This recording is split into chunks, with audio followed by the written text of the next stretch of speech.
Matías Umashi, cofundador y CEO de Payana, ingeniero industrial de la Universidad de Buenos Aires con MBA en MIT. Payana es un agente de IA para contabilidad y finanzas que optimiza procesos administrativos, haciendo que las empresas sean más competitivas y eficientes. Elimina errores manuales y aumenta la velocidad de auxiliares contables.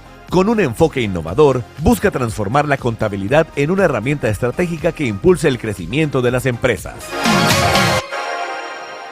Bienvenido, Matías. Nos alegra contar contigo en nuestra cumbre Eureka.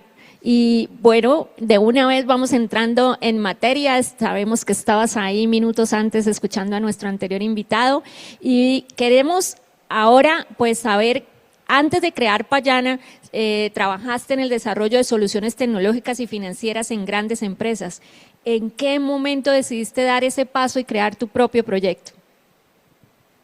Hola, ¿cómo están? Muchas gracias por la invitación y por el espacio. Estaba escuchando al invitado anterior y escuchaba un poco como la pasión con la que hablaba del agro, así que es súper interesante ver desde diferentes perspectivas lo que se está construyendo. Un poco lo que siempre cuento es que a veces está ese mensaje de hay que emprender en la primera vez que se tiene una idea, hay que emprender lo más rápido posible, que es un camino. En la industria en la que yo trabajo, que es fintech financiera, industrias muy reguladas, creo que la experiencia también vale. Así que yo durante toda mi carrera exploré diferentes roles en tecnología. Trabajé varios años en Mercado Pago, Mercado Libre, y ahí fui construyendo y entendiendo algunos de los dolores generales que veía en Colombia y en Latinoamérica, porque siempre tuve una visión regional de los productos. Y después de un tiempo y durante mi estadía en MIT, en Boston, cuando estaba estudiando, decidí lanzarme con mis dos socios, también con experiencia en la industria, a construir esto que entendíamos que nadie estaba construyendo, que era gestión administrativa y financiera para las tesorerías y contabilidades de las empresas medianas y grandes del país y de la región. Muchas gracias y qué gusto realmente recibirte, saber que alguien que no es propiamente colombiano está también trabajando por el desarrollo de nuestra región, de nuestro país. Yo quisiera que le contaras un poco al público qué brecha lograron identificar en ese modelo de negocio al crear esta propuesta y cómo han logrado diferenciarse en un mercado que realmente cada vez se vuelve más competitivo. Cuando uno va a cualquier back office, a cualquier equipo administrativo, en el agro, en manufactura, va a una planta de alimentación, ve cómo se controlan las franquicias de los grandes restaurantes, ve que es un cúmulo de papeles, un cúmulo de impresoras, firmas todavía en papel que van de un lado al otro, problemas y llamadas por teléfono con proveedores. Eso fue lo que detectamos. Dijimos, acá no impactó la tecnología, acá lo más novedoso es un ERP como fue SAP, que se desarrolló en los 90 y hace 30 años que no hay innovación. Y en esa capacidad, en ese espacio con un target muy específico, dijimos, vamos a darle la capa de tecnología a la tesorería y la contabilidad y las finanzas de las empresas tradicionales. Ese fue el dolor que vimos. Nuestro primer país fue Colombia, apostamos por Colombia el día 1 y creo que es algo que puede ser relevante o interesante para esta audiencia es, nosotros no conocíamos a nadie, nadie. Viste que uno dice, no, porque hay que tener network, hay que tener red, no se puede arrancar si no hay un empujoncito. Nosotros somos el claro ejemplo de que eso no es verdad. Cuando uno hace un producto, da buen servicio, el mercado lo premia, ¿bien? Siempre hay alguien que va a creer, siempre tenemos un profesor de la universidad que le podemos contar a ver a quién conoce y con eso alcanza para que sea la primer llama, la primera llamita para empezar a construir algo más grande y hacer un fuego fuerte que es lo que hoy es Payana. Pues nos estabas contando precisamente cómo encontraste esa brecha a partir del trabajo que ya desarrollabas y cuando estabas estudiando, pero además de eso encontraste una brecha y dijiste, ¿cómo identificaste ese mercado objetivo? O sea, ¿qué factores te llevaron a elegir? Por ejemplo, ya dijiste, bueno, hay una brecha acá, pero voy a elegir Colombia como la base ideal para lanzar y escalar ese modelo de negocios hacia la región. ¿Cómo pasó eso? Bien, primero hay una frase que se usaba mucho, que lo usan muchos emprendedores, que no sé si se conoce en Colombia, pero es andando se acomodan los melones, ¿bien? Que significa que la única forma de descubrir es hacer.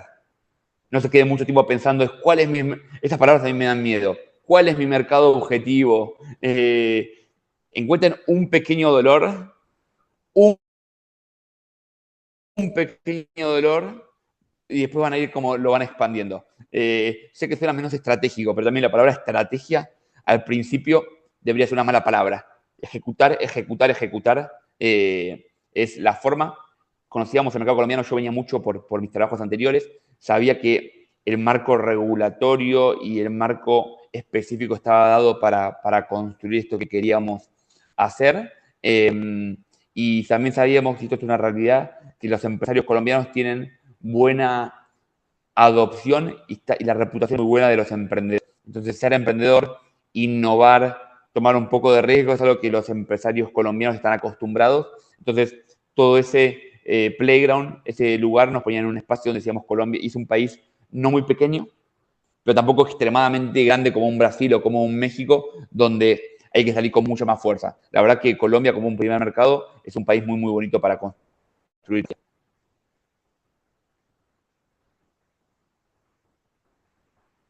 No te escucho ahora. Creo que es un tema del micrófono.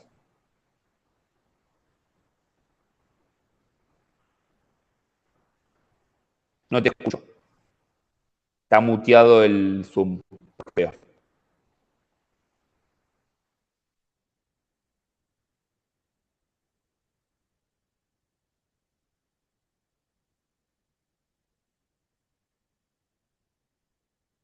Que ¿ya me escuchas, Matías?